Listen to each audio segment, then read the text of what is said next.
بكاري كوني ليريكا يبدا الضغط من جانب اسبانيول. فرصه الخطيره للساحه امام العمرين. مورينو سيصوب الهدف لاسبانيول. جيرارد مورينو يفاجأ كارلوس ادريس كاميني يمنع اسبانيول التقدم للماجيكو للفريق الكاتالوني على اثر هجمه سريعه يخطف من خلالها مورينو. كرة الأسواقية، كرة تسعد جمهور اسبانيول برشلونة يتقدم 1-0. جيرارد مورينو انطلق وسدد ليفاجأ الكاميروني كارلوس ادريس كاميني. تتغير النتيجة من الضغط الكبير أسفر عن استخلاص الكرة. كرة باتجاه مورينو داخل المنطقة يصوب. كرة تلامس دييغو ليورينتي المعار من ريال مدريد اللي اعطى الفرصه لمورينو داخل المنطقه انطلق وسدد. وكره تفاجأ كاميني لتمنح اسبانيول التقدم. المباراه تحتاج لهدف وهدف ياتي لاسبانيول. راس مع اشبيليا الدوري الاوروبي 3 مرات محاولة خطيرة.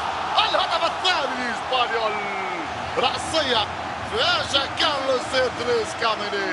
الكروس رأسية من مورينو يعود مرة أخرى لزيارة شباك كارلوس ادريس كاميني. هذه مرة على اثر رأسية تغالط الكاميروني.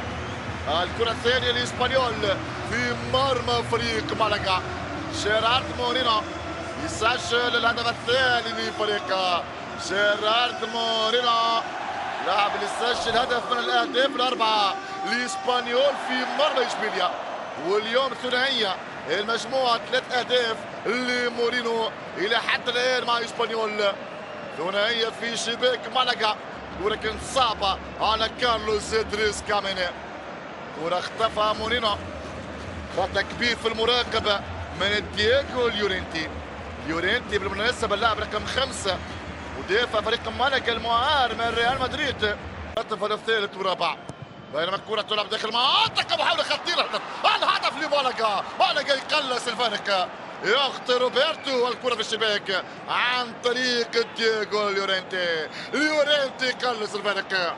مالاغا يرجع للمباراة. ليورينتي المتسبب في الهدف الأول والثاني اللي دخل مرمى فريق مالاغا الآن يسجل.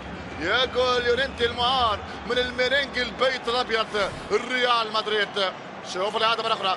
كرة ثابتة داخل المنطقة. خروج خاطئ من روبرتو. ودييغو ليورينتي يعاقب حارس مرمى فريق اسبانيول يقلص الفارق مالاغا. النتيجة 2 مقابل 1.